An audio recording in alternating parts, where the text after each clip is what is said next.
আসসালামু আলাইকুম সবাইকে। আশা করি আপনারা সবাই ভালো আছেন। আলহামদুলিল্লাহ আমিও ভালো আছি। আজকে আমি আপনাদের জন্য নতুন একটা ভিডিও নিয়ে হাজির হয়েছি। আজকে আমরা যাচ্ছি শ্রীমঙ্গল। তো এখন আমরা রওনা দিব, দেখি আপনারা কয়েকটা সিনেমাটিক শর্টস দেখে আসেন। ওকে।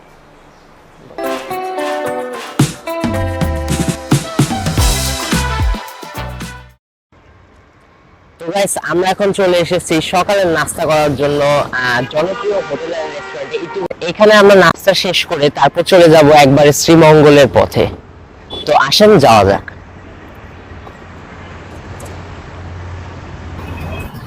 জনপ্রিয় হোটেল ও রেস্তোরাঁর সকালের নাস্তায় ছিল পরোটা, ডিম ও ডাল।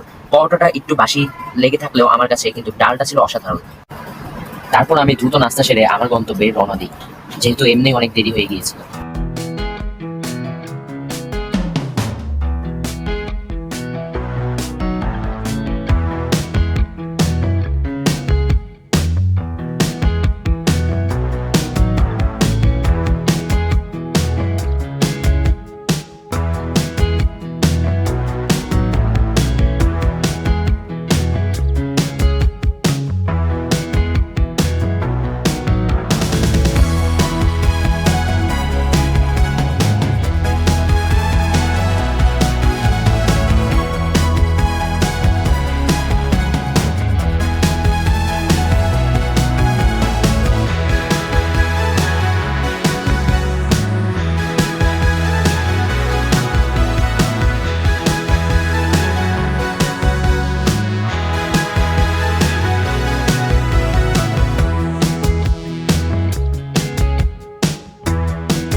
তো গাইজ, অবশেষে অনেকক্ষণ যাত্রার পর আমরা পৌঁছে গেলাম হোটেল ডি মোরে।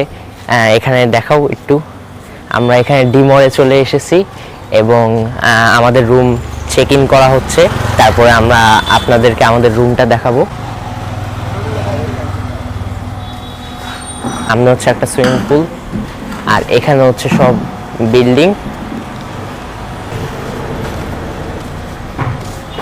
ডান দিকে হচ্ছে একটা সুইমিং পুল, খোলা আছে এখন। হ্যাঁ, এই যে এটা হচ্ছে গাইজ আমাদের এই হোটেলের সুইমিং পুলটা। আর এখানে দুইটা দোলনা আছে, আর এখান থেকে সুন্দর একটা ভিউ পাওয়া যাচ্ছে। তবে আমাদের রুম থেকে অনেক সুন্দর একটা ঝর্ণার একটা ভিউ পাওয়া যাবে, যেটা হচ্ছে আমরা রুমে যেয়ে আপনাদেরকে দেখাবো। তো ততক্ষণ আমাদের সাথেই থাকুন, আবার রুমে যেয়ে দেখা হচ্ছে। আর বের হওয়ার সময় আপনাদের সাথে আবার কথা হবে লাঞ্চ করার জন্য, ঠিক আছে? হোটেলে প্রবেশ করার সঙ্গে সঙ্গেই ওনারা আমাদের ওয়াটারমেলন জুস দিয়ে স্বাগতম জানান।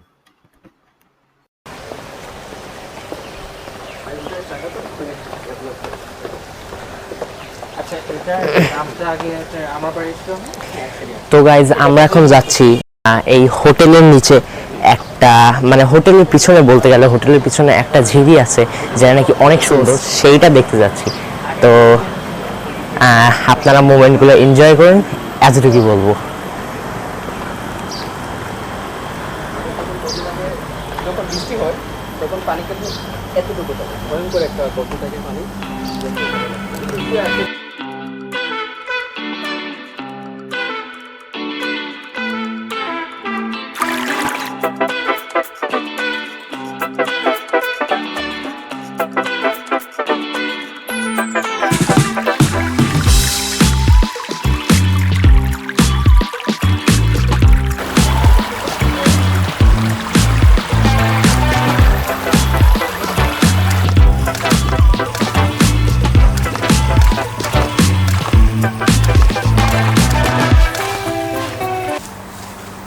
তো গাইজ, এখানে সিনেমাটিক শর্টসগুলো তো আপনারা দেখলেনই, এবং এখানে যে আঙ্কেলটা আমাদেরকে নিয়ে আসলো, উনি বলল যে এই ঝির পানি যেখান থেকে আসছে, এই পানিটা নাকি এমন একটা জায়গা থেকে আসছে যেটা নাকি ফরবিডেন, বলতে গেলে যে ওই জায়গাটার নাম বলা যাবে না। কারণ কি ওই জায়গাটা নাকি একটু ভুতুড়ে অথবা অভিশাপ টাইপের।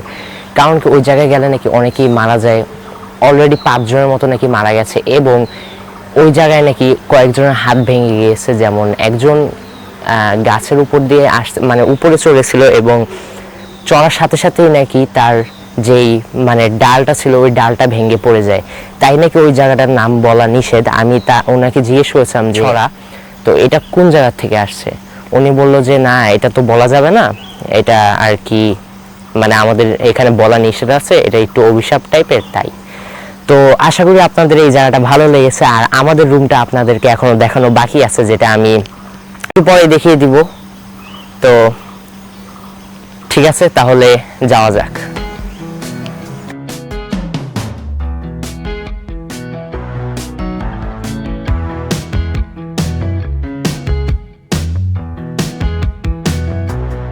যেহেতু আমরা অনেক বেশি ক্ষুধার্ত ছিলাম, তাই আমরা তাড়াতাড়ি করে আমাদের লাগেজগুলো রেখে রওনা হয়ে পড়ি একটি রেস্তোরাঁ খোঁজার জন্য। রেস্তোরাঁ খুঁজতে যে আমরা একটি রেস্তোরাঁ পাই, যেটার নাম ছিল হচ্ছে লন্ডন এক্সপ্রেস রেস্টুরেন্ট। তো ওইটাতে যে আমরা আমাদের দুপুরের লাঞ্চ সেরে নেই, যেখানে আপনারা দেখতে পাচ্ছেন এখন খাবার ছিল আমাদের সাথে হচ্ছে মুরগি, কয়েক রকম ভাজি, কয়েক রকম ভর্তা ও ডাল। খাবারটা তোমার আমার কাছে খুব যে একটা মানে অনেক বেশি ভালো লেগেছে তেমনও না, কিন্তু খাবারটা যে আবার খুব বেশি খারাপ তাও না। অবশ্য আমাদের রিজিকে ছিল এই খাবার, তাই আমরা এই খাবারটা পেয়েছি। আর আমি আপনাদেরকে বলবো যে আপনারা যদি শ্রীমঙ্গল যান তাহলে অবশ্যই খাবার খাবেন হচ্ছে ফাংশিতে। ফাংশির খাবার কত মানে ওটার সাথে অন্য কোনোটা তুলনা করা যায় না আমার যা মনে হয়। আর বাকিটা আপনাদের উপর, আশা করি আপনাদের নেক্সট মানে পুরো এপিসোডটা ভালো লাগবে। তো আপনারা দেখতে থাকেন আর এনজয় করেন।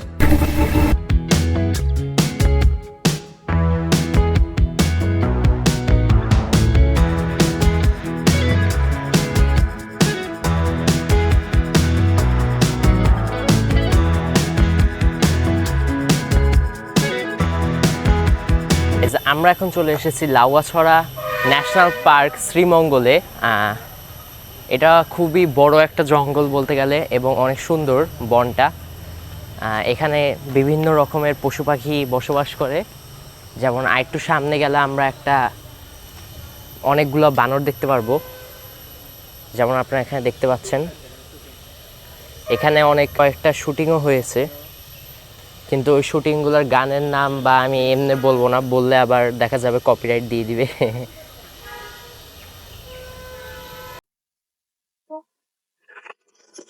এখানকার চেনা অচেনা নানা রকম পাখির গলার আওয়াজ শুনে আপনারা সবাই হয়ে যাবেন মুগ্ধ, ঠিকই আমার মতো। এখানকার এক একটা পাখির গলা অথবা আওয়াজ অথবা সুর যাই বলেন না কেন, মুগ্ধ করার মতো, যা শুনে আমি নিজেই কিছুক্ষণের জন্য স্তব্ধ হয়ে গিয়েছিলাম। বেসিক্যালি গাইস, এখানে অনেক বিরল প্রজাপতি বানর সব কিছু দেখা যায়।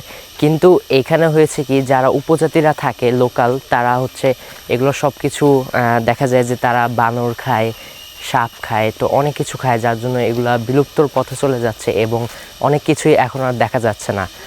তো তাই এখন এই বনটা সংরক্ষণ করা হচ্ছে। কিন্তু এখানে যেমন একটা সাউন্ড পাওয়া যাচ্ছে, আমি জানি না আপনারা পাচ্ছেন নাকি, অনেক সুন্দর একটা সাউন্ড।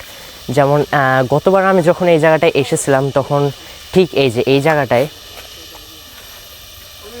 অনেকগুলো বানর ছিল, কিন্তু বানরগুলো এখন আর দেখা যায় না, খুবই কম।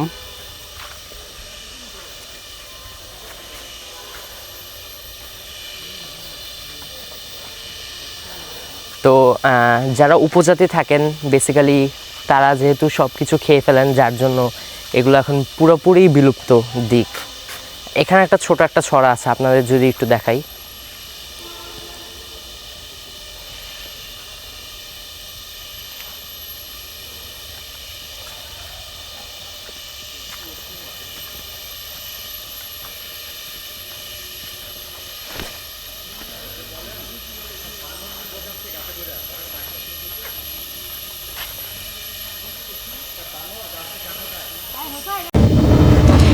নয় দশক আগে ব্রিটিশরা যে জঙ্গলটি কৃত্রিমভাবে সিলেটের ভানুগাছ এলাকায় তৈরি করেছিল, সেটাই এখনকার লাউয়াছড়া বন জঙ্গল।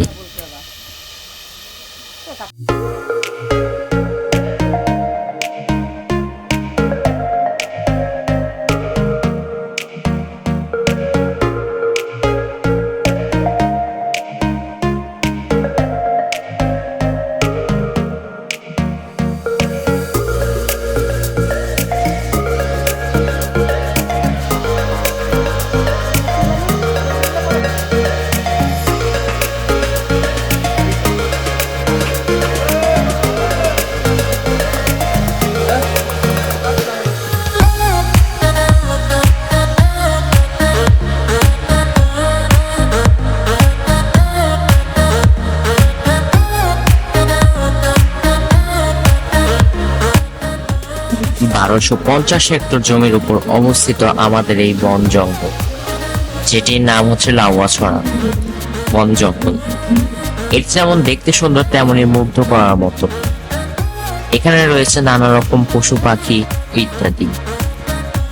তবে বলা যায় যে বর্ষাকালে নাকি অনেক সময় দেখতে পাওয়া যায় নানা রকম সাপ ও পশু পাখি। নাকি দুটি মুভি বানানো হয়েছিল, একটি হচ্ছে আমার আছে জল, অনেকে আমরা দেখেছি, আবার আরেকটি বানানো হয়েছিল around the world in 80 days, যেটা নাকি একটি অস্কার বিজয়ী মুভি।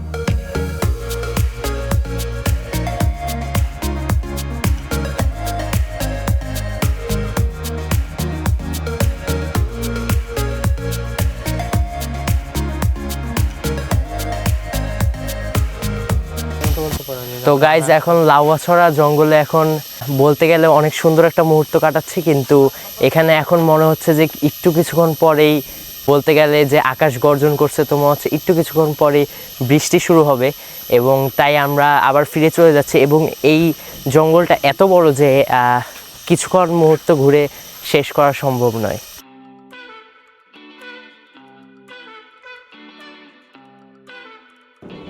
তো গাইস, তারপর আমরা রওনা দিয়ে চলে যাই বধ্যভূমির উদ্দেশ্যে।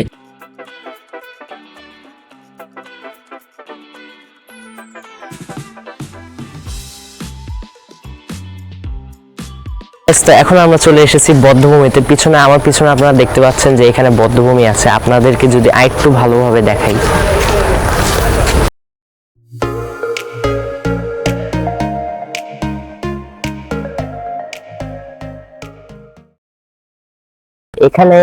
এখানকার ইতিহাস যেটা, যে 1971 সালে এখানে অনেক মুক্তিযোদ্ধাদেরকে গণহত্যা করা হয়েছিল। এই জায়গাটার নাম হলো বধ্যভূমি, কিন্তু দেখতে অনেক সুন্দর।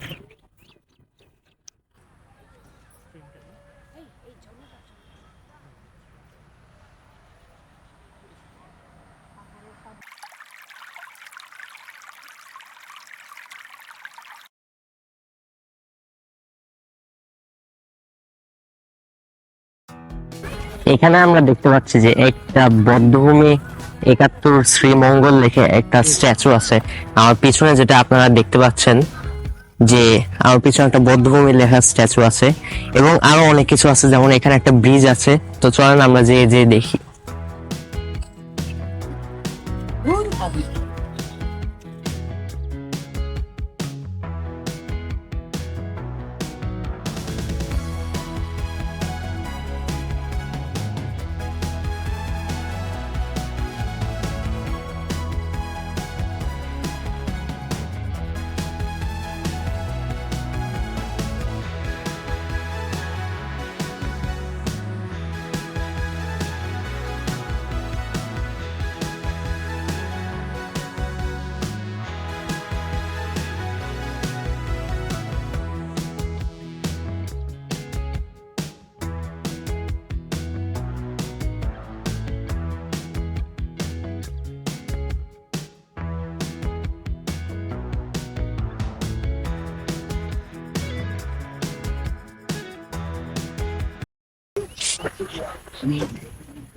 এখানে আমরা আরেকটা স্ট্যাচু দেখতে পাচ্ছি, যেখানে দেওয়া হচ্ছে সৌজন্যে মুক্তিযোদ্ধা বিরাজ সেন তরুণ।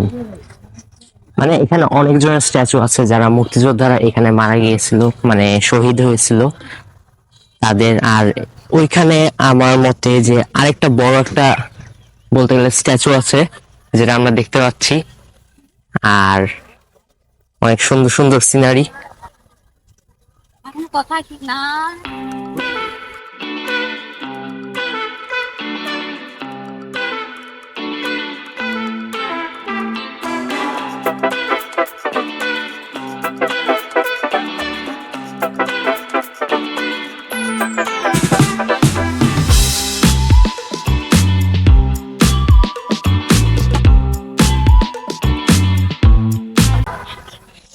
এখন আপনাদের মনে হতে পারে যে আসলে এখানে কি হয়েছিল। আসলে 1971 সালে পাকিস্তানি হানাদার বাহিনীরা এখানে আমাদের মুক্তিযোদ্ধাদের গণহত্যা করে এখানে ফেলে রাখতো, বলতে গেলে আমাদের মুক্তিযোদ্ধারা শহীদ হয়েছেন, কিন্তু পাকিস্তানি হানাদার বাহিনীরা এখানে গণহত্যা করে তাদেরকে এখানে ফেলে রাখতো এই বধ্যভূমিতে, ঠিক এটাতে যেটা আমরা দেখতে পাচ্ছি এই জায়গাটাতে। তো এখন এই জায়গাটা একটা সুন্দর প্রাকৃতিক পরিবেশের মুগ্ধ করার মতো একটি জায়গা হয়েছে, যেখানে আমরা এখন ঘুরতে এসেছি। কিন্তু তাও মনের মধ্যে যেহেতু একজন বাংলাদেশী, তাই একটু হলেও কষ্ট লাগছে যে আমাদের মানে মুক্তিযোদ্ধাদের এত কষ্ট দিয়েছে পাকিস্তানি হানাদার বাহিনীরা। তো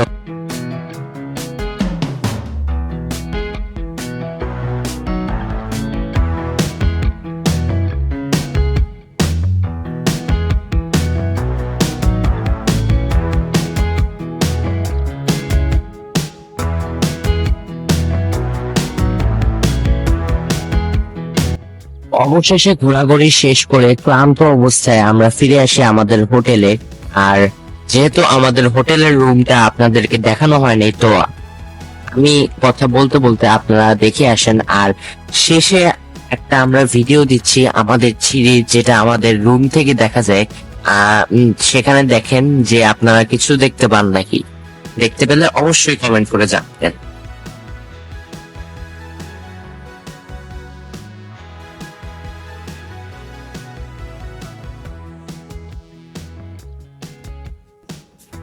আমরা যে রুমটা বুক করেছিলাম সেই রুমে মোট 4 জন থেকে 5 জন থাকা যায়।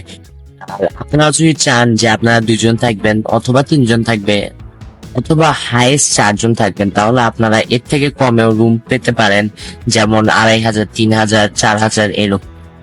যেহেতু আমরা 5 জন ছিলাম, তাই আমাদের রুমের ভাড়া ছিল 7500।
তো গাইজ আজকের জন্য এতটুকুই, আর দেখা হবে আমাদের শ্রীমঙ্গল সিরিজের নেক্সট এপিসোডে।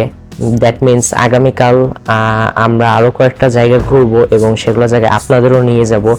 আজকের জন্য এতটুকুই ছিল, আর অবশ্যই লাইক, সাবস্ক্রাইব এন্ড শেয়ার করতে ভুলবেন না। আল্লাহ হাফিজ।